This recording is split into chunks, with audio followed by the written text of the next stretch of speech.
ভোরের গ্রামে কলেজের পথে হাঁটছে শাহিন, কিন্তু আজকে সকালটা তার জন্য একটু আলাদা।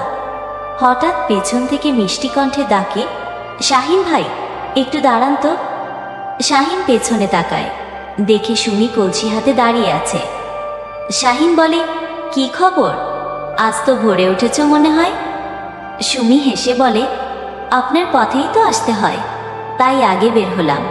কথা যত কম, চোখের ভাষা তত বেশি। এখানেই শুরু তাদের গল্প।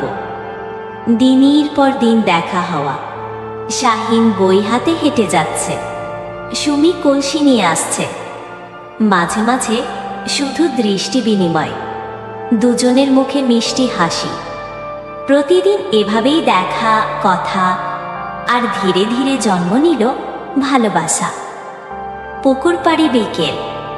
সুমি পুকুরের ধারে দাঁড়িয়ে। শাহিন নরম স্বরে বলে, সুমি, আমি তোমাকে একটা কথা বলতে চাই। আমি তোমাকে খুব পছন্দ করি।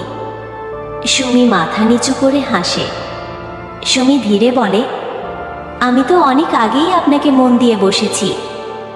এভাবেই গ্রামের বাতাসে মিলেমিশে গেল এক সরল ভালোবাসার গল্প। দুজন পাশাপাশি হাঁটছে গ্রাসমের পথ ধরে। ভালোবাসা কখনো বড় কিছুর জন্য নয়, ছোট ছোট মুহূর্তেই ছিল তাদের ভালোবাসার আসল সুখ। তাদের গল্পটা খুব সরল আর মিষ্টি। এরপর শাহিন আর সুমি তাদের ভালোবাসার কথা নিজেদের পরিবারকে জানায়। প্রথমে হয়তো একটু দ্বিধা ছিল, কিন্তু তাদের গভীর ভালোবাসার সামনে পরিবারের সবাই শেষমেশ রাজি হয়ে যায়। তাদের পরিবারগুলো তাদের এই নিষ্পাপ ভালোবাসাকে মেনে নেয় এবং তাদের সম্পর্কের প্রতি সমর্থন জানায়। এরপর ধুমধাম করে শাহিন আর সুমির বিয়ে হয়।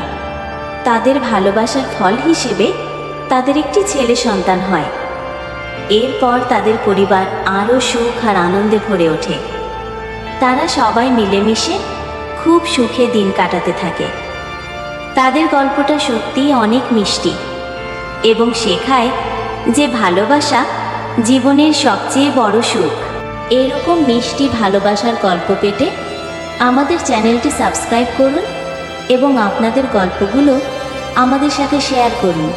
ফারজানা লাইফস্টাইল চ্যানেলটা সাবস্ক্রাইব করুন আর পাশের বেল আইকনটাকেও প্রেস করে রাখুন, যাতে নতুন ভিডিও আপলোড হলেই আপনারা নোটিফিকেশন পান।